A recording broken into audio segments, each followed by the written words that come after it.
la maratón, aquí está, las diapositivas de la maratón, que corresponden a estas semanas. ¿No? Por ahí una que otra vamos a, de todas maneras, estar recordando los temas que hemos ya tocado con anterioridad. ¿Ok? A ver, vamos a ver si recuerdas estos temas. Nos dice, después de las guerras médicas, Atenas obtuvo el dominio económico de las rutas comerciales del mar Egeo, expandiéndose imperialistamente, lo que atentó contra los intereses de las otras polis, entre ellas Esparta. Por ello se puede decir que una de las causas de las guerras del Peloponeso fue la... ¿Cuál sería la clave de ustedes? A ver, recuerda que estamos hablando acerca de Grecia, ¿verdad? Grecia tiene, tiene periodos históricos que ustedes tienen que estar manejando, ¿ok? Tenemos la etapa prehelénica, tenemos la etapa helenas, ¿verdad? Las prehelénicas y las civilizaciones helenas. Tenemos la época oscura, tenemos también la época, tenemos también el desarrollo de la época clásica, ¿verdad? La época helenística. En este caso, nos están preguntando sobre las guerras médicas. Ustedes tienen que tener en cuenta que siempre, ¿ya? Cuando San Marcos ha realizado preguntas de examen de admisión, San Marcos pregunta guerras, sí chicos, pregunta guerras. Las guerras médicas, las guerras del Peloponeso, las guerras púnicas, Primera Guerra Mundial, Segunda Guerra Mundial, la guerra con Chile, tanto en Historia del Perú como en Historia Universal, ustedes tienen que tener en cuenta, ¿no? ¿Qué es lo que pregunta San Marcos? Si ustedes han estado ya revisando las preguntas de examen de admisión, te vas a dar cuenta que siempre San Marcos pregunta cuál es la causa de la guerra, cuáles son las consecuencias de la guerra. No te pregunta, pues, exactamente, no, todo el desarrollo, cuál es la primera batalla, cuál es la segunda batalla, eso no pregunta San Marcos. ¿Cuál es la causa de por qué se inicia la guerra? ¿Cuáles son las consecuencias? Ya termina la guerra y ¿qué pasó? ¿Qué consecuencias dejó? Consecuencias económicas, políticas, sociales. En este caso, te están preguntando acerca de la causa de las guerras del Peloponeso, ¿verdad? Aunque pregunta de examen de admisión fue también causa de las guerras médicas. En el caso de las guerras médicas fue el afán expansionista de los persas sobre el mar Egeo, ¿verdad? O también puede ser pues sobre el mar Mediterráneo, pero de la zona oriental. Pero en esta pregunta te están haciendo referencia a la causa de las guerras del Peloponeso. Nos dice, a ver, letra, alternativa A nos dice, ambición de los atenienses por impulsar su dominio en toda Grecia. Puede ser, ¿verdad? Porque recuerda que en las guerras médicas, donde se enfrentaron los atenienses, bueno, donde se enfrentaron todos los griegos versus los persas, recuerda que estas guerras médicas están divididas en tres, ¿no? Primera guerra médica, victoria griega, segunda guerra médica, victoria griega y tercera guerra médica, que viene a ser victoria griega.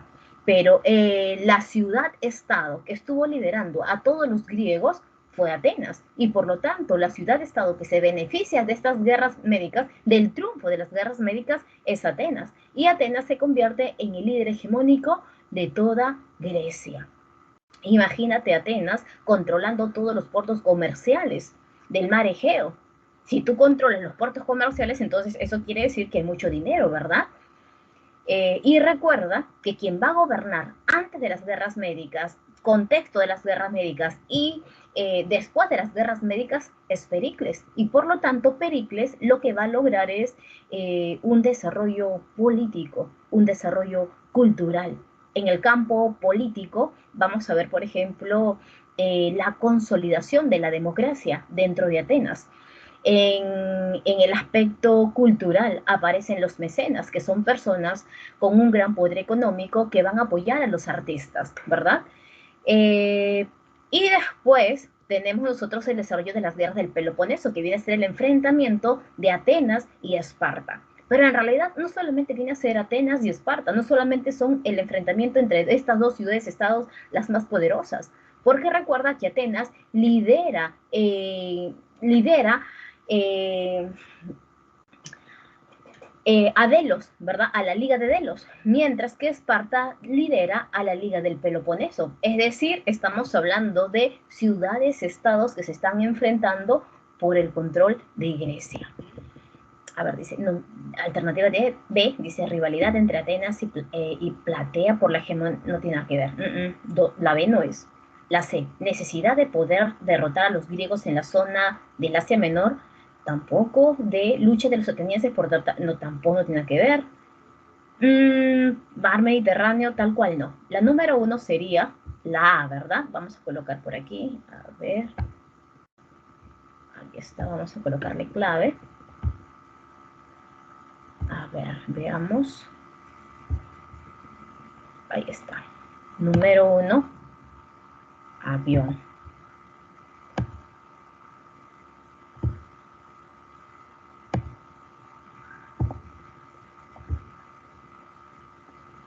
Ahí está. A. Vamos por la número 2. Control C. Vamos por acá. Vamos a ver por aquí.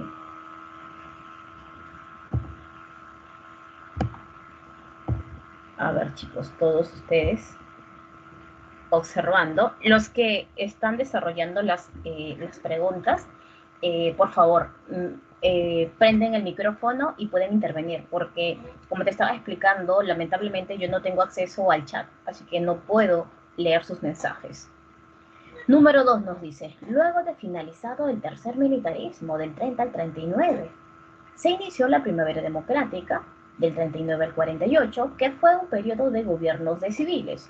Así, entre el 39 y el 45, Manuel Prado Ugarteche encabezó el primer gobierno de este momento. Y durante estos años, y en el contexto de la Segunda Guerra Mundial, este gobierno, o sea, te están preguntando por el gobierno de Prado Ugarteche, ¿verdad? A ver, para recordar un poquito más acerca de, estamos hablando de la República, ¿verdad? A ver, vamos a colocar por aquí, para que recuerde ya una línea de tiempo, vamos a ver. A ver, esta línea de tiempo. Ok, línea de tiempo.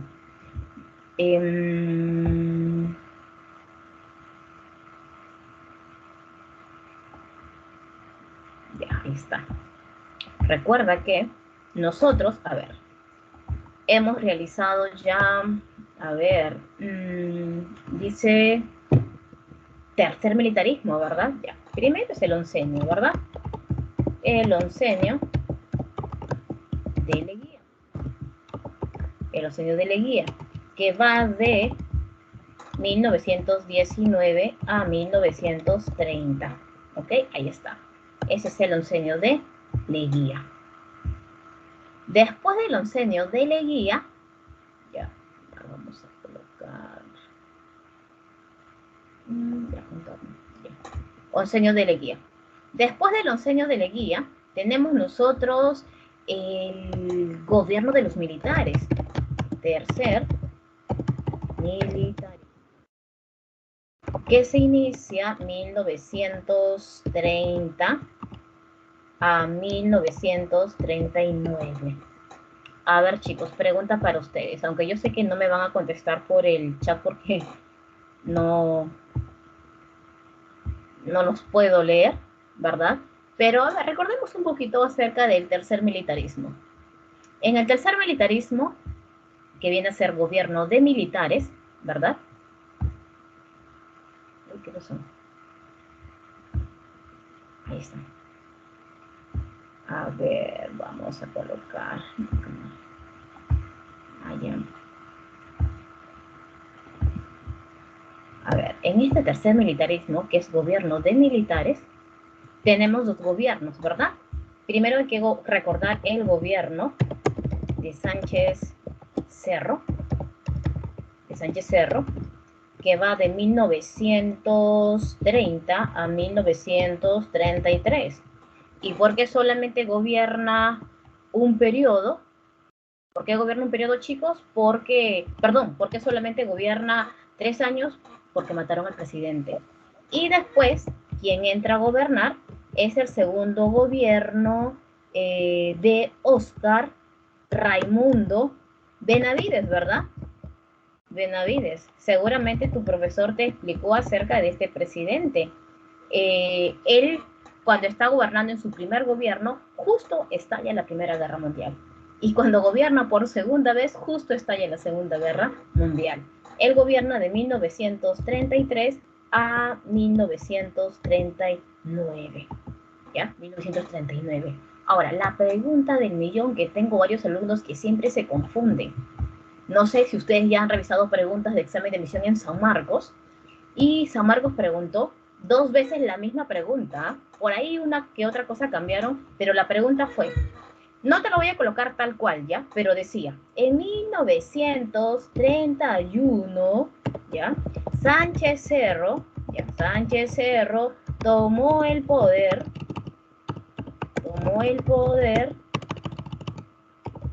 mediante, ¿ya? Mediante, y obvio que tú tenías que marcar pues la respuesta, ¿ya? Imagínate que yo te pongo por acá solamente dos alternativas, ¿no? Mediante un golpe de Estado. Y la otra alternativa te coloco mediante elecciones presidenciales, ¿ya? Convocadas por el Jurado Nacional de Elecciones, ¿ya? Acá yo te lo estoy súper resumiendo esa pregunta. ¿Qué marcarías tú? ¿La A o la alternativa B? A ver, los que tienen el micrófono, ¿no? Ahí sí, por favor, pueden intervenir. Besito, ya, besito, dice tu compañero. La B. La B, ok. Elecciones presidenciales. Otros que dicen otros. Ya tengo dos alumnos que me dicen besito, profesora. Otros alumnos que me dicen, están en duda. ¿Sabes por qué te lo vuelvo a comentar? Porque yo cuando iba a los salones y hablábamos, mis alumnos apenas escuchan Sánchez Cerro, inmediatamente me dicen, golpe de Estado, profesora, golpe de Estado, ¿no? Eso es lo que se acuerdan inmediatamente, ¿ya? Pero no. La alternativa sería la correcta, como dicen tus compañeros, la alternativa B, mediante elecciones presidenciales. ¿Por qué, profesora? Porque Sánchez Cerro, ¿ya? Sánchez Cerro, cuando llega al poder, él llega como presidente de la Junta Militar, pero después él renuncia. Y para el año de 1931, cuando David Samanez Ocampo, es más, no tengo acá la separata, si no te la mostraría, mi máquina tuvo un percance y toda la información que yo tenía se había borrado. ¿Te acuerdas que separata está donde está Sánchez Cerro? ¿Te acuerdan qué número separata era? 16. Sí, 16. A ver, vamos a ver. Semana 16, Miss. Sí, ya, ok. A ver, mira.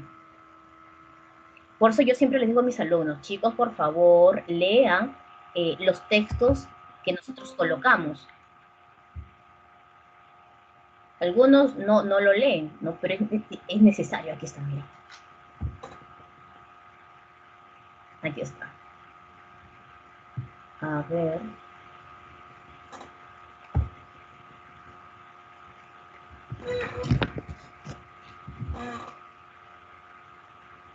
A ver, un toquecito.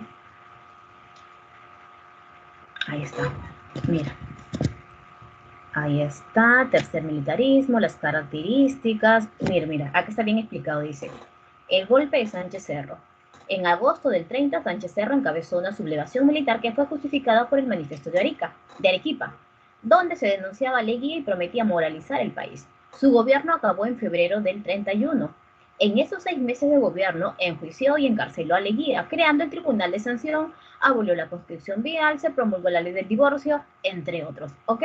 Si tú te das cuenta, Sánchez Cerro solamente gobierna meses, ¿verdad? De agosto del 30 a febrero del 31. Cuando él renuncia, ¿ya? Es más, hay gobierno de varios militares, pero quien logra imponerse es David Samanez Ocampo. Y es David Samanez Ocampo que convoca las elecciones en 1931. Y cuando convoca elecciones, ¿sabes quién se presenta? Se presenta Sánchez Cerro y se presenta Aya de la Torre. Sánchez Cerro con su partido político Unión Revolucionaria y Aya de la Torre se presenta con su partido APRA, con el aprismo. Y en esas elecciones, ¿quién ganó? Sánchez Cerro.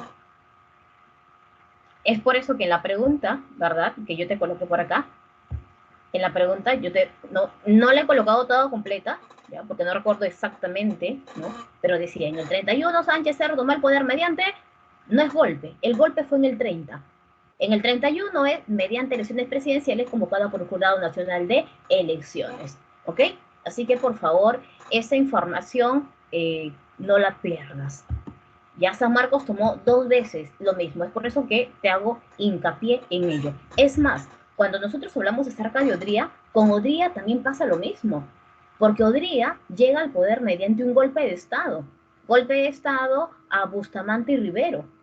Y Odría es el presidente de la Junta Militar del 48 al 50. En el 50 se convoca a elecciones, gana Odría con su partido político llamado El Uno, Unidad Nacional Odrista, y Odrías se convierte en el presidente constitucional, es decir, yo estoy aquí en el poder porque la gente salió a las urnas y votó por mi persona.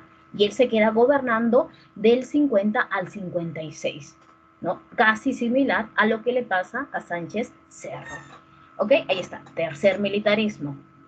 Después del tercer militarismo tenemos la primavera democrática, ¿verdad? Vamos a colocar por aquí. La primavera democrática. Y esta primavera democrática, 1939, ¿verdad? 1945. Y en esta primavera democrática, ¿por qué Basadre la denomina de esa manera? Porque Basadre dice, es el retorno del poder del gobierno de los civiles. Ya se dejó de lado el gobierno de militares que a través de leyes empezaban a perseguir a sus opositores políticos, especialmente al APRA y al Partido Comunista Peruano. Es más, varios alumnos me dicen, profesora, ¿y de dónde salió ese Partido Comunista? Que yo me acuerde, profesora, en el gobierno de Leguía, en el oncenio de Leguía, Mariátegui creó el Partido Socialista, no el Partido Comunista. ¿O es lo mismo, profesora? No, no es lo mismo. Lo que pasa es que Mariátegui crea el Partido Socialista, pero tras la muerte de Mariátegui es Eudosio Rabines quien toma el poder del Partido Socialista y él la cambia de nombre y pasa a llamarse a partir de ese momento Partido Comunista Peruano y que recibe directivas del Partido Comunista de la Unión Soviética. Tercer militarismo, persecución de partidos políticos, pero en la primavera democrática ya no. Los militares se fueron, están gobernando los civiles y por lo tanto todos los partidos tienen que participar y aportar para el cambio, para el desarrollo de una nueva sociedad. Esa es la primavera democrática. Y recuerda que en esta primavera democrática tenemos también a 2 gobiernos, ¿verdad? Por ahí tenemos al primer gobierno de Manuel Prado Ugarteche. Prado Ugarteche. ¿Te suena ese nombre de Prado? 1939 al 45, ¿verdad? Profesora, ese apellido me suena, Prado. Claro, claro que te debe sonar, porque su padre fue presidente también del Perú en 2 oportunidades. El papá de Manuel Prado Ugarteche es Mariano Ignacio Prado, que gobernó 2 veces el Perú. El primer gobierno de su padre fue en pleno contexto de la guerra con España. ¿Recuerdas que España quería retomar al Perú?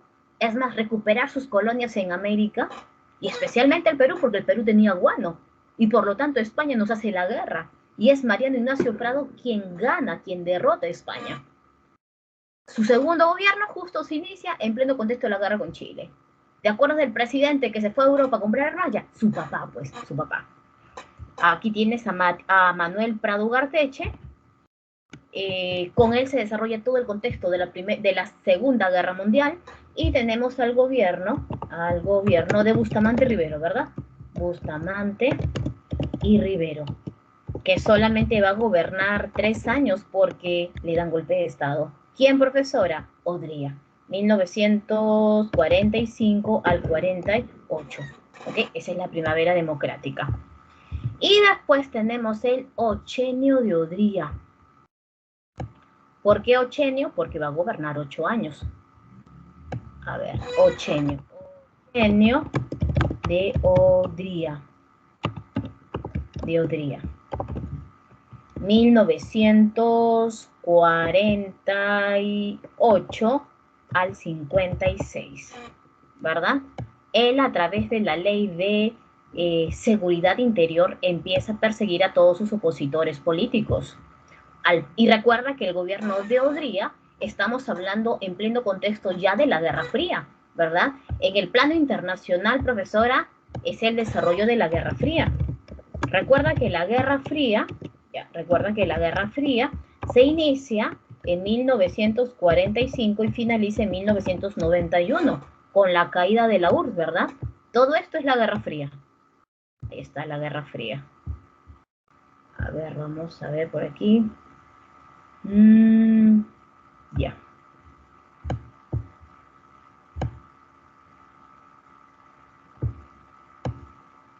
Esto será la de acá, ¿verdad? Todo esto.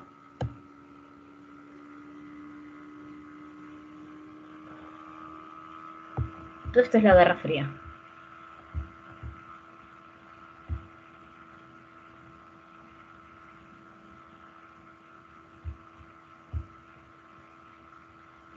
Ya. Ahí está, 8N de Odría. A ver, 8N de Odría, tenemos la Ley de Seguridad Interior, tenemos la migración del campo a la ciudad, tenemos el desarrollo de la Guerra de Corea, ¿verdad? Es más, la Guerra de Corea ha sido 2 veces pregunta de examen de admisión en San Marcos. ¿Por qué, profesora? Porque mientras Corea del Norte y Corea del Sur se están enfrentando, ¿verdad? Ya que Corea del Norte representa al bloque socialista y Corea del Sur al bloque capitalista, mientras ambos se están enfrentando, eso nos conviene a nosotros. ¿Por qué? Porque aumentan nuestras exportaciones, especialmente de cobre. Nos compran materia prima. Y eso significa que ingresa dinero al Estado. Y por lo tanto, Odría empieza a construir muchas obras públicas, como por ejemplo el edificio del Ministerio de Educación, el que se encuentra al frente de lo que el día de hoy viene a ser el centro comercial El Hueco, ¿verdad? Hay un edificio grandote, ese era, para aquel entonces, el Ministerio de Educación. Construye el Estadio de San Marcos, el Estadio Nacional, el Hospital Bravo Chico, el Hospital El Empleado, grandes unidades escolares, creación también del CAEN, se permite el voto de la mujer en elecciones presidenciales, ¿verdad? Todo ello es dentro del contexto del gobierno de Odría.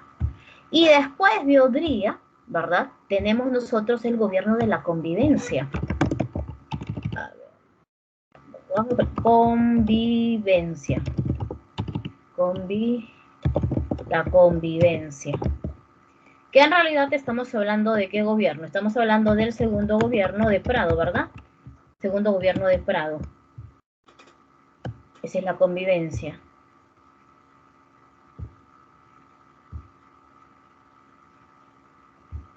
Segundo gobierno de Prado.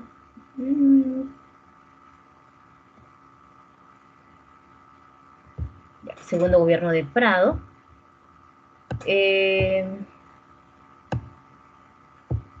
Y después de la convivencia tenemos, a ver, ¿qué más? ¿Qué gobierno? Golpe militar, ¿verdad? Golpe de las Fuerzas Armadas, que solamente gobierna un año. Ya, a ver, gobierno de la Junta Militar, que solamente gobierna un año, de 1962 al 63, ya, 63, por aquí está la Junta Militar, y después de la Junta Militar tenemos primer gobierno de Belaúnde, ¿verdad? El gobierno de Belaúnde, 1963 al 68. ¿Por qué Belaúnde sale del poder? Mediante un golpe de Estado. ¿Por parte de quién? Por parte de los militares, ¿verdad? Por parte de Juan Velasco Alvarado, ¿verdad? Ya. A ver, regresamos a nuestra pregunta número 2, entonces. ¿Cuál sería tu respuesta a la pregunta número 2? Nos dice, a ver. Dice, a ver, luego de finalizado el militarismo, se inició la primavera democrática, ¿no? Te hablan acerca del gobierno de Prado. Dice, durante estos años y en el contexto de la Segunda Guerra Mundial, este gobierno, ¿qué es lo que hizo este gobierno? ¿Desactivó las corporaciones de desarrollo? No, él las crea. ¿Contó con el apoyo de la Unión Revolucionaria? No. Unión Revolucionaria es el partido político creado por Sánchez Cerro, ¿no? No tiene nada que ver. Es más, este partido político es considerado fascista y por lo tanto, en la primavera democrática ellos no van a permitir el desarrollo o la consolidación de partidos fascistas, ni van a permitir que ellos lleguen al poder, porque ellos ya están observando cómo el fascismo se está desarrollando pues en Europa. Recuerda que los gobiernos fascistas o los gobiernos totalitarios, como la de Mussolini, como la de Hitler, son gobiernos en la cual no permiten la libertad de expresión, donde solamente se permite la participación de un solo partido político y ese partido tiene que ser dirigido solamente por el Estado. Es por eso que en la primavera democrática dicen, no estamos de acuerdo con el partido Unión Revolucionaria. ¿Importó materias primas de Estados Unidos? No, nosotros no importamos, nosotros exportamos, nosotros vendemos. ¿Apoyó los intereses? Dime. Dadito me dice por ahí, creo. Pues sería la D. Claro, ¿no? Sí, recuerda que en la primavera democrática, Manuel Prado Barteche, él defiende los intereses de la oligarquía. Entonces la clave sería Dadito, ¿ok? Dadito. Porque esto del anchovete es más adelante todavía, en el gobierno de Belaúnde, ¿ok? Ya, 2 dados, control C. A ver, vamos para la siguiente pregunta. Ah, ya, esta es una... A ver. ¿Cuál sería tu respuesta? A ver, vamos a moverlo primero. Ahí está. A ver, vamos a colocar pantalla completa para ver. Ah, mira, aquí está Odría. Dice, Odría marcó el retorno de los militares nuevamente al poder, ¿verdad? Luego de la primavera democrática. El también denominado Chenio se desarrolló en un momento en que se producían grandes transformaciones, como por ejemplo el proceso migratorio del campo a la ciudad. Recuerda que la gran población migraba del campo a la ciudad. ¿Por qué, profesora? ¿Por qué hay tantos provincianos que llegan a Lima? Lo que pasa es que, quieras o no, el gobierno central siempre se olvida de las provincias. Y por lo tanto, ¿dónde hay mayor desarrollo económico? En Lima. ¿Dónde hay una mejor educación? En Lima. Y por lo tanto, ¿no? Ellos van a venir a Lima por mejores oportunidades. Si yo quiero que mi hijo crezca, que se convierta en un ciudadano, que sea un profesional, en provincia no lo vas a lograr. Así que tienes que venir a Lima. Y el camino a seguir para ese entonces solamente eran 2. O entrabas a la universidad o entrabas al ejército. Entrabas a una universidad nacional y por lo tanto tu hijo de repente era un profesional, era un médico, un ingeniero, un profesor. O de repente entrabas al ejército y si realizabas un buen trabajo ibas ascendiendo. Por ejemplo, es el caso de Juan Velasco Alvarado. Él era un soldado raso y fue escalando hasta llegar a convertirse en el comandante general de las Fuerzas Armadas.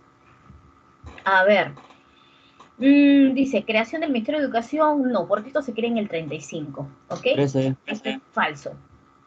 Apoyo de la Unión Revolucionaria, tampoco. Es más, acá ya la Unión Revolucionaria ha muerto prácticamente.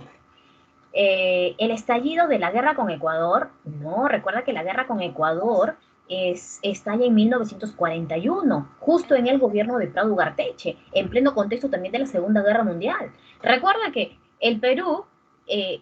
se supone que dice, no somos un país neutral, nosotros no apoyamos ni a los aliados ni al eje. Eso es mentira, porque recuerda que el Perú depende económicamente ¿de quién? De Estados Unidos.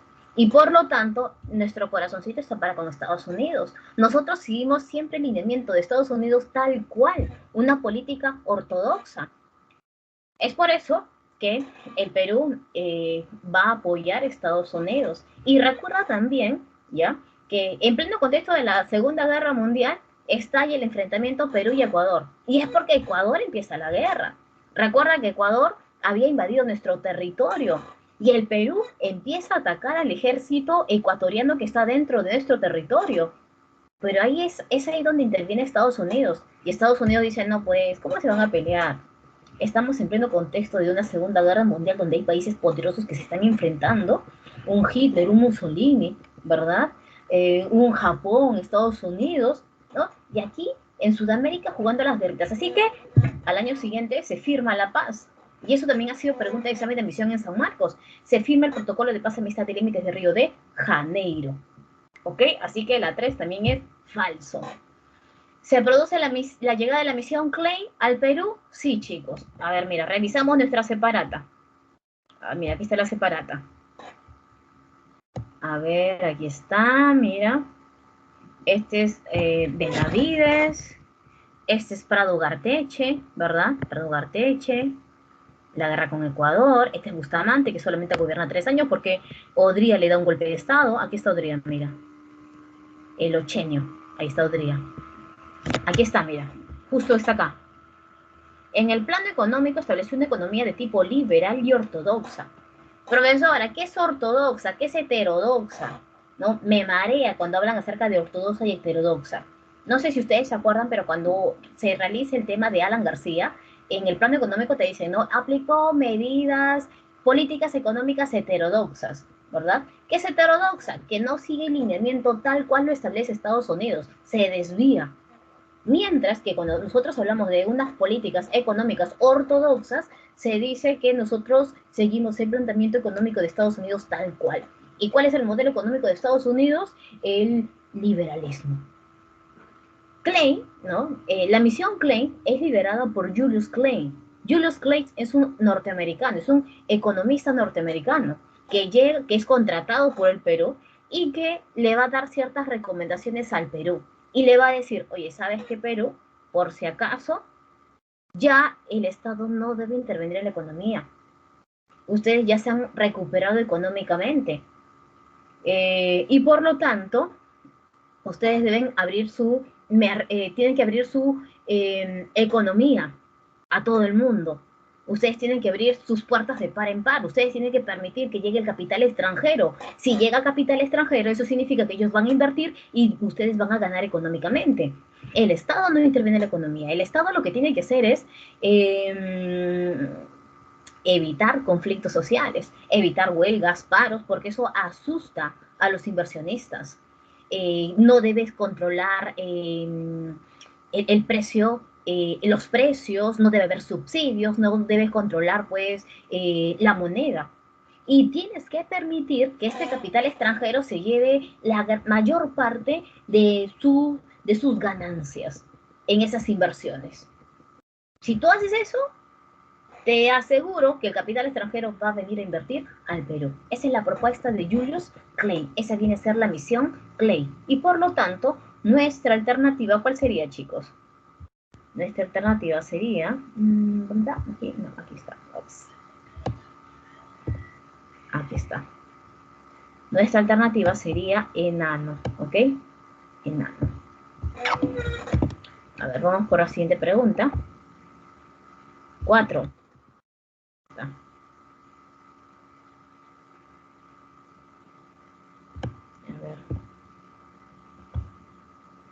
Ahí está. Ese es el último tema que nosotros hemos desarrollado, ¿verdad, chicos? Justo esta semana que ya finalizamos el tema de historia universal, hemos visto la guerra del Golfo Pérsico. Termina la Guerra Fría, ¿verdad? En el 91. La URSS cae, profesora. ¿Cuáles son las causas de la caída de la URSS? La corrupción dentro del mismo partido de la Unión Soviética. La crisis económica que sufre la URSS. La aparición de movimientos nacionalistas que ya no quieren formar parte de la URSS. La URSS está en pique. El hecho de que Gorbachev haya implementado la perestroika, que viene a ser una medida económica propuesta por Estados Unidos, porque sigue el modelo neoliberal de Estados Unidos, no salvó a la URSS. Aplicó la perestroika, aplicó el glasnost, la URSS cayó. Apenas cae la URSS, se termina la Guerra Fría. Y si se termina la Guerra Fría, Estados Unidos como único ganador, ¿verdad? Y como Estados Unidos ha ganado, Estados Unidos se convierte en el líder hegemónico de todo el mundo. Ahora, ¿cuál es el problema? ¿Por qué se inicia esta guerra del Golfo Pérsico? Mira, este justo fue el tema que hemos tocado nosotros esta semana, ¿verdad? A ver, déjame buscar la diapositiva. ¿Qué diapositiva es? Es la 17, ¿verdad?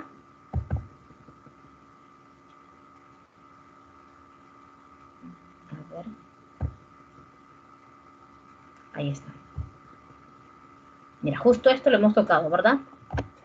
Esta semana hemos terminado. Aquí está, mira. Fin de la Guerra Fría. Aquí está Gorbachev. Aquí están las reformas. Aquí la desintegración de la URSS, mira. Protestas en estas repúblicas que ya no quieren formar parte de la URSS. Estados Unidos, potencia mundial, ¿verdad?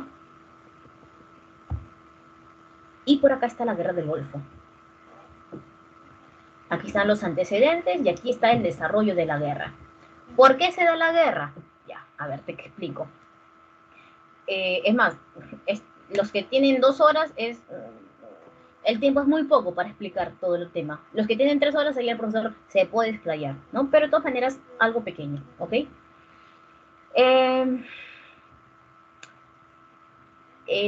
Tenemos, mira, acá están 2 países, mira, este es Irak, este es Irán, este es Kuwait. Kuwait creo que es el segundo país más poderoso en petróleo. Después de Kuwait le sigue Irak, ¿no? Recuerda que los países de Medio Oriente tienen petróleos, ¿verdad? Son los países petroleros. Ya, a ver. Como antecedentes, tú vas a ver el enfrentamiento de Irak con Irán. ¿Quién está gobernando Irak? Es este señor que está por acá. ¿Cómo se llama? Saddam Hussein. ¿Ok? ¿Por qué, profesora? A ver, te explico. Mira, acá dice, Revolución Islámica en Iraní en el 79, gobierno conservador y anti-norteamericano. Hay una revolución en Irán, ¿ok? Hay una revolución, llega al poder el Ayatollah Khomeini y él critica duramente a Estados Unidos. Él dice, ¿cómo es posible que nosotros, los países de Medio Oriente, hemos permitido que el capital norteamericano llegue a nuestro territorio?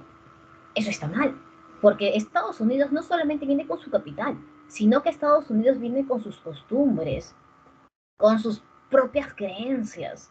Y muchas veces estas creencias se difunden en nuestros territorios. Nuestros jóvenes empiezan a preguntarse, pues, ¿no? Acerca de esta sociedad de Occidente, estas tradiciones de Occidente y estas tradiciones de Oriente. Así que para nuestros jóvenes es muy confuso. Estados Unidos incrementa, ¿ok? Que incrementa que nuestros jóvenes se pierdan, ¿no?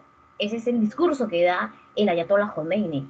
Y es por eso que él llama a todos los países de Medio Oriente para expulsar a Estados Unidos de su territorio. Estados Unidos, obvio, que se ve perjudicado, pero Estados Unidos no le puede dar duro de frente a Irán. Porque si Estados Unidos se mete con Irán, todos los países palestinos se levantan, ¿verdad? Porque lo van a defender. Y es por eso que Estados Unidos busca a Saddam Hussein. Y le dice, ¿sabes qué, Saddam Hussein? Hazle la guerra a Irán. Yo te apoyo en todo lo que tú quieras, económico, militar, pero hazle la guerra. Es más, si vas a utilizar bombas bacteriológicas, no hay problema. Es más, yo no veo nada, yo no sé lo que tú estás haciendo. Es más, estoy en contra tuya. No, pero en realidad Estados Unidos es quien financia a Irak. Son 8 años de enfrentamiento. Ninguno de los dos gana. Pero de todas maneras, Saddam Hussein dice, bueno, yo necesito recuperarme económicamente. Voy a empezar a vender petróleo, pero resulta que Kuwait, que también tiene pozos petroleros, está vendiendo el petróleo a bajo costo. Y si Kuwait está vendiendo el petróleo a bajo costo, obvio que yo también tengo que venderlo a bajo costo, ¿verdad? Porque si yo voy a vender el petróleo a un alto costo, no me van a comprar. Y por lo tanto, para controlar el precio del petróleo, yo tengo que tomar Kuwait. Pero ¿sabes cuál es el pequeño problema? Es que Estados Unidos tiene inversión en Kuwait. Y si Saddam Hussein toma Kuwait, es una pérdida económica para Estados Unidos. Pero ¿sabes qué es lo que hace Saddam Hussein? No me importa, igual, toma Kuwait. Esa es la guerra del Golfo Pérsico. Toma el control, invade Kuwait, y es ahí donde Estados Unidos le dice, oye, ¿sabes qué? Retírate. Me estás perjudicando económicamente, y es más, si Saddam Hussein logra tomar Kuwait, logra apoderarse de todos esos pozos petroleros, va a ser el hombre más poderoso dentro de Medio Oriente y va a rivalizar contra mi persona, y a mí no me conviene. El hecho de que yo lo haya utilizado porque lo necesitaba, bueno, eso fue en una determinada época, pero ahora no lo voy a permitir. Es por eso que Estados Unidos llama a su coalición, a la coalición de los 36 países, y por lo tanto le dice, o te retiras de Kuwait o te empezamos a bombardear. y Saddam Hussein se tuvo que retirar. Pero como consecuencias, le van a embargar, va a haber un embargo por parte de sus pozos petroleros, una eliminación de las armas de destrucción masiva, y a partir de ese momento hay un aumento de la presencia militar de Estados Unidos en el Golfo Pérsico y en el Medio Oriente. ¿Y sabes hasta cuándo, profesora? Bueno, hasta el día de hoy. Pero ¿sabes cuándo Estados Unidos nuevamente logra llegar a Medio Oriente? Para el 2003. ¿Por qué? Porque en el 2001, no sé si ustedes han escuchado, es más, yo recuerdo que para esos años estaba, creo, ya en la academia, y una noticia que conmocionó a todo el mundo fue el derrumbe de las Torres Gemelas. Y Estados Unidos decía, ya sé quién ha sido, quién estuvo detrás del ataque de las Torres Gemelas. Fue Osama Bin Laden, el líder del grupo Al Qaeda, que se está escondiendo en Afganistán, así que vamos a invadir Afganistán. Invadieron Afganistán, pero una vez que estuvieron en Afganistán, Estados Unidos dijo, vamos a tomar los países del mal. ¿Y quiénes eran los países del mal? Es Afganistán, Irak y otros más. Y desde ese momento Estados Unidos se quedó en Medio Oriente. Profesor, ¿qué sabemos acerca ahorita del poder de Estados Unidos? Hace 2 años ya poco a poco han estado saliendo parte del ejército, pero no recuerdo bien la noticia, pero creo que el año pasado, no recuerdo bien, creo que Estados Unidos mandó a retirar a sus tropas y muchos, y por lo tanto en Afganistán, ¿verdad? Muchas de las personas querían salir de ese territorio. Es más, lo que yo veía en la tele era, pues, ¿no?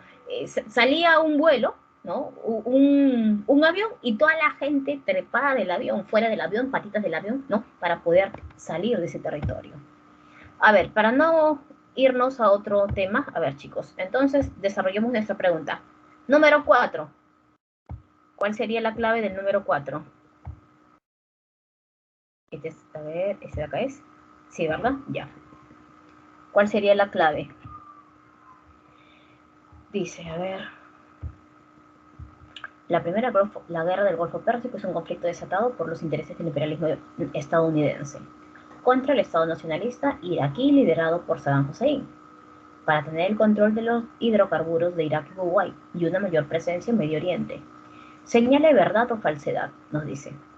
A ver, 4. Posterior al conflicto, Saddam Hussein fue ejecutado y condenado a la horca.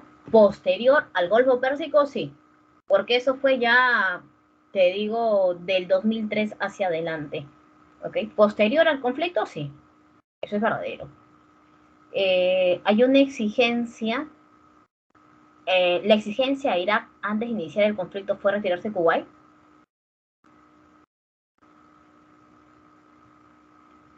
¿Qué dicen ustedes? La exigencia a Irak. La exigencia a Irak antes de iniciar el conflicto fue retirarse de Kuwait. Sí, ¿verdad? Eso es verdadero. Verdadero. El origen de la guerra fue eliminar las armas. El origen, no, ese es falso. El origen no. Verdadero, falso. La coalición de países contra Irak fue aprobada por las Naciones Unidas. Sí. Sí, ¿verdad? Entonces sería la C. 4, casita. A ver, vamos a colocar por aquí. 4, casita. Siguiente pregunta. A ver, vamos a ver.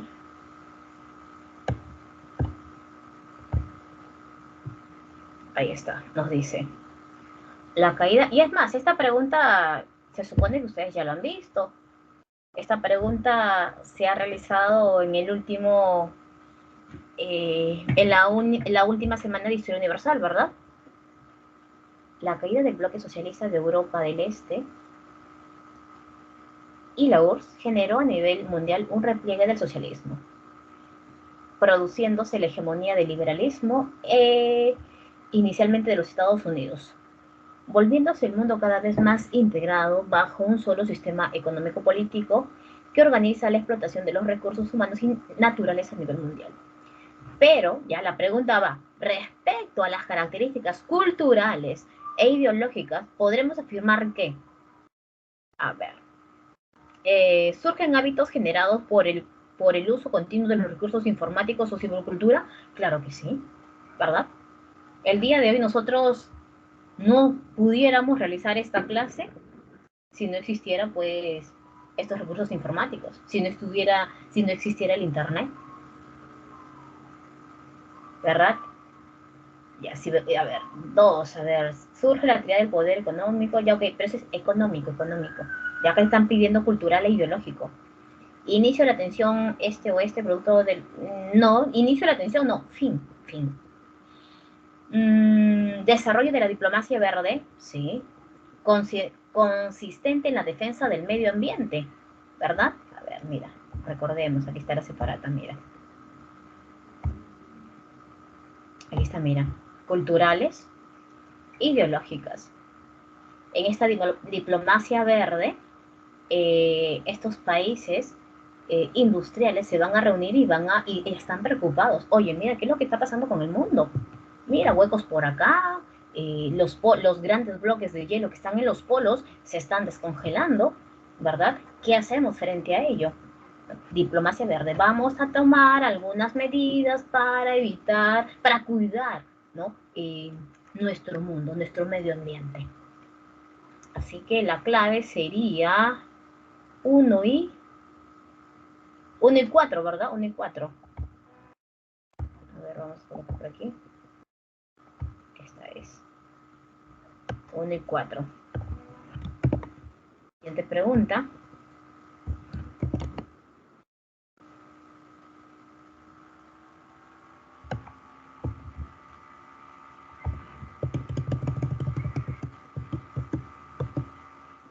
Chicos, recuerden que nosotros también este ciclo hemos implementado las asesorías virtuales, ¿verdad? Las asesorías virtuales que te permiten que tú puedas realizar las preguntas que tú quieras al profesor encargado. No, hay horarios, ¿verdad? Tú vas con tus 20 preguntas y le dices, profesor, no he entendido tal tema, no entendí la primera pregunta de la primera semana, no entendí el tema de semana 15 o la semana 14. Y el profesor está ahí para poder ayudarte y absolver tus dudas. Así que, por favor, ingresa. A ver, 6 dice. En conclusión, aquí está todo el enunciado, ¿verdad? Pero en conclusión, la pregunta ¿cuál es? Establezca las relaciones correctas en 3 etapas y una de sus respectivas causas. Tenemos tercer militarismo, convivencia y ochenio, ¿verdad? Ochenio de Odría. Hay que relacionarlo, dice. ¿Cuál sería tu respuesta? Tranca, profesora. A ver. Tercer militarismo. Ah, mira, dice apoyo electoral del APRA. 6A, pro. 6A. 1B, dice, a ver, sería 1B. A ver, si es la 6 es la A, dice, tercer militarismo, 1 con B. Oposición a la movilización social, eso es cierto, ¿verdad? Pero recuerda que no solamente es el tercer militarismo, sino que también es el ochenio de Odría. Recuerda que el tercer militarismo, cuando está gobernando Sánchez Cerro, a través de la ley de emergencia, te quita tu libertad individual. ¿Eso qué significa, profesora? Que tú no puedes salir a las calles, no puedes protestar, y es más, empiezan a perseguir a sus opositores políticos. Se persigue a la APRA y también se persigue al Partido Comunista Peruano. Pero ¿sabes qué? Eso también pasa en el ochenio, porque en el ochenio Odría establece la Ley de Seguridad Interior, que también te recorta tus libertades individuales y empiezan a perseguir al APRA y al Partido Comunista Peruano. Pero ahí, veamos, ¿ya? Dice, ya. Sí, a ver, pero dice 2A, convivencia, ¿no? Ah, sí, convivencia, sí. Sí, 2A, convivencia. 3, ochenio C. Temor a un levantamiento del APRA. Sí, ¿no? Yo creo que sí. ¿Ustedes qué dicen? Tu compañero me ha dicho A. 2A, la 2A, 2A. No sé. Temor del levantamiento de la APRA, pero es que en ambos hay, ¿no? Hay una posición de la Revolución de temor del levantamiento de la APRA. Sí, ¿no? Sí. Aunque está muy, muy gaseoso, ¿ya? Esa pregunta, pero sí.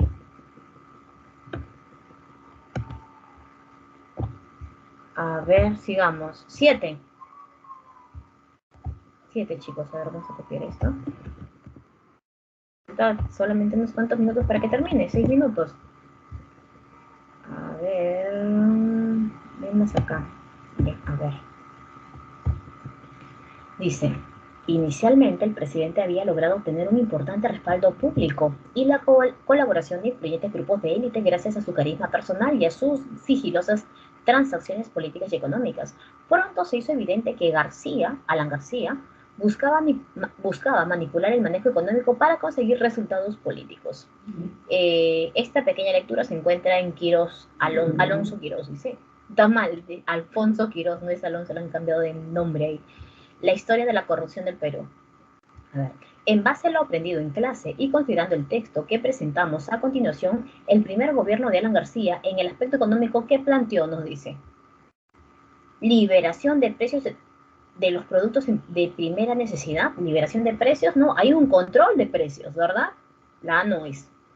B, una relación cordial con el FMI, no, es más, nos peleamos, ¿verdad? Porque el Perú, porque García le dijo, mira, ¿sabes qué? Estados Unidos, el Perú no tiene plata, pues, y solamente te va a pagar el 10% de las exportaciones, y es por eso que el FMI nos declara un país inelegible de crédito. C, la apertura del mercado con alianzas asiático-peruanas, no. Los tratados de libre comercio recién empiezan en el año 2000. ¿Una estrategia heterodoxa? Sí. Con cierta inclinación hacia la izquierda, se podría decir, ¿no? Algunos consideraban de izquierda Alan García, ¿no? Si jugamos con las alternativas que nos han dado, sería esa la respuesta, porque en la nos dice, disminución de sueldos a los policías, no, aumento. Y a maestros a nivel nacional no hay disminución, hay aumento. Recuerden que en el gobierno de Alan García, creación de muchos puestos de trabajo, incremento del sueldo. 8, a ver.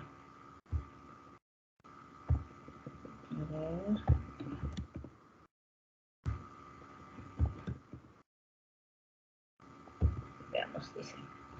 En su primera fase, el gobierno militar liderado por Juan Velasco Alvarado tenía como objetivo principal llevar a cabo Recuerda que ya este tema lo van a tocar ahora en esta semana, la última semana que corresponde a Historia del Perú, semana 18. Las Fuerzas Armadas tienen 2 fases.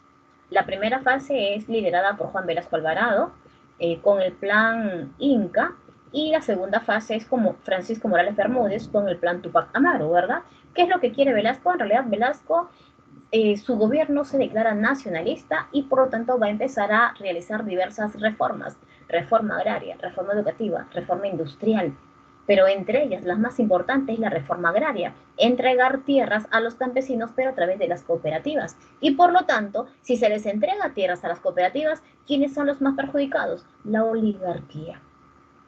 Y por lo tanto, la número 8 es la... ¿Cuál sería la clave de la número 8? La C, La C. La C. Transformación popular. Sí, tienes razón, la C. La 8 sería la C.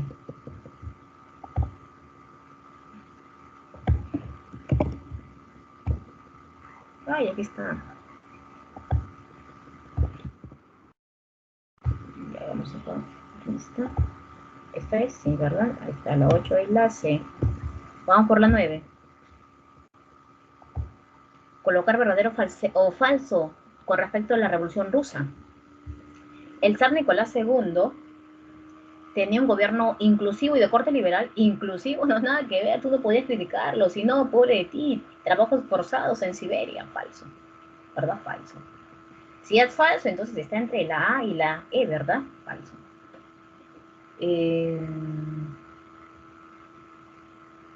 Claro, ¿verdad? que sería falso. Ahí ya. La alternativa está acá. Ya. ¿La población rusa quería retirarse de la Primera Guerra Mundial? Sí, es verdadero. Es verdadero. ¿Kerensky retira a Rusia de la Primera Guerra Mundial? No, y es por eso que viene Lenin y la retira, ¿verdad? ¿A Lenin se le atribuye todo el poder a los soviets? Sí, y recuerda que esto también ha sido pregunta de examen de admisión en San Marcos, ¿no? La pregunta era, ¿no? ¿Qué quiere decir Lenin con todo el poder a los soviets? Así que trata de revisar tus preguntas. La 9 es la A de avión, chicos, ¿ya? La 9 es la A de avión y vamos por la 10, ya que nos falta un minuto. Dice, lee atentamente y completa el texto según corresponda. 15.000 bombas nucleares, aproximadamente 9.000 misiles intercontinentales. Este fue el número de explosivos que se ensamblaron en la Guerra Fría, que enfrentó a dos grandes bloques. El, puntos suspensivos, de Estados Unidos, el capitalista, ¿verdad? El capitalista. Y el comunista de la URSS, quienes luego usarían dichas armas como una forma de persuasión mutua, aunque como se sabe, ayudaban a terceras naciones dispuestas a dar algún otro bofetón al enemigo. Entonces la clave de la número 10 sería la C de casita. Bueno chicos, el tiempo en realidad es muy corto, pero de todas maneras hemos tratado de desarrollar todas nuestras preguntas. Muchas gracias chicos, nos vemos la próxima semana. La próxima semana sí tenemos 4 maratones, ¿verdad? En la mañana y también en la tarde, y esas maratones la voy a dictar yo. Así que nos vemos chicos la próxima semana. Cuídense, bye bye, por favor repasen y ya nos estaremos viendo. Chao Gracie, nos vemos. Chao Núñez, Ali, por ahí me están mandando corazoncitos y también aplausos. Chao chicos, cuídense.